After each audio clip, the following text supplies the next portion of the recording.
Leader mondial en termes de technologie de production de neige, cette marque italienne a assuré des services d'enneigement et l'assistance technique pour certains sites de compétition durant les Jeux olympiques d'hiver de Beijing en 2022. Elle voudrait profiter du boom des sports de glisse au temps post-Jeux d'hiver en Chine. Les Jeux d'hiver nous apportent une opportunité de développement. Le gouvernement chinois a élaboré des politiques propices à l'industrie des sports d'hiver. En 2020, nous établirons officiellement une filiale à 100% dans le parc industriel de la glace et de la neige de Zhangjiakou, parce que nous sommes déterminés à poursuivre notre développement en Chine, et nous sommes déterminés à faire du parc industriel de la glace et de la neige le 5e centre mondial de logistique et d'exportation de notre groupe dans le monde. Nous pensons donc qu'il y a un grand potentiel pour l'industrie de la neige et de la glace en Chine. Nous avons également une grande confiance dans notre développement dans les régions chinoises.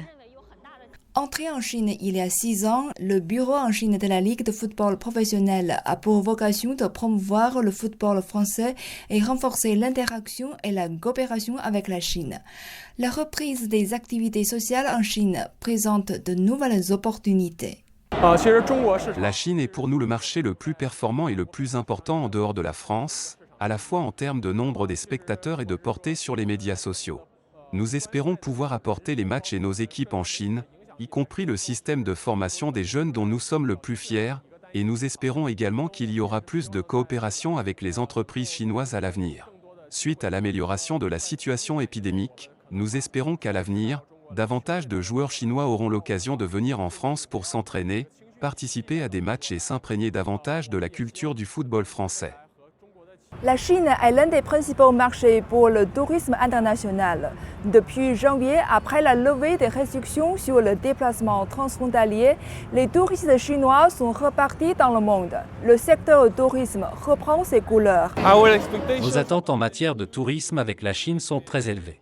Nous savons qu'après l'ajustement des politiques liées à la Covid-19, les touristes chinois vont retourner dans le monde. Nous en sommes très heureux. L'Uruguay possède de nombreuses attractions touristiques. Nous espérons donc commencer à recevoir de plus en plus de touristes chinois. L'Uruguay et la Chine sont aux antipodes l'un de l'autre, mais c'est précisément l'un des principaux éléments qui peut attirer les gens à venir en Uruguay. Nous savons que c'est le moment, car les Chinois veulent sortir, car ils sont ici depuis longtemps. La Chine est l'un des pays les plus forts sur le plan économique. Je constate que beaucoup d'étrangers et des entrepreneurs étrangers sont désormais invités en Chine, ce qui était déjà le cas dans les années qui avaient précédé la pandémie. Aujourd'hui, beaucoup de touristes viennent en Chine, et nous voulons aussi que les Chinois retournent au Ghana pour faire du tourisme, c'est gagnant-gagnant. Nous espérons qu'il en sera ainsi à l'avenir.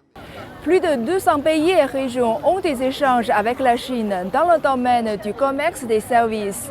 Avec une conviction de promouvoir l'ouverture, la Chine s'engage à approfondir sa coopération internationale dans ce domaine et continue à stimuler la reprise de l'économie mondiale. Zhang Xian, CGTN français, Beijing.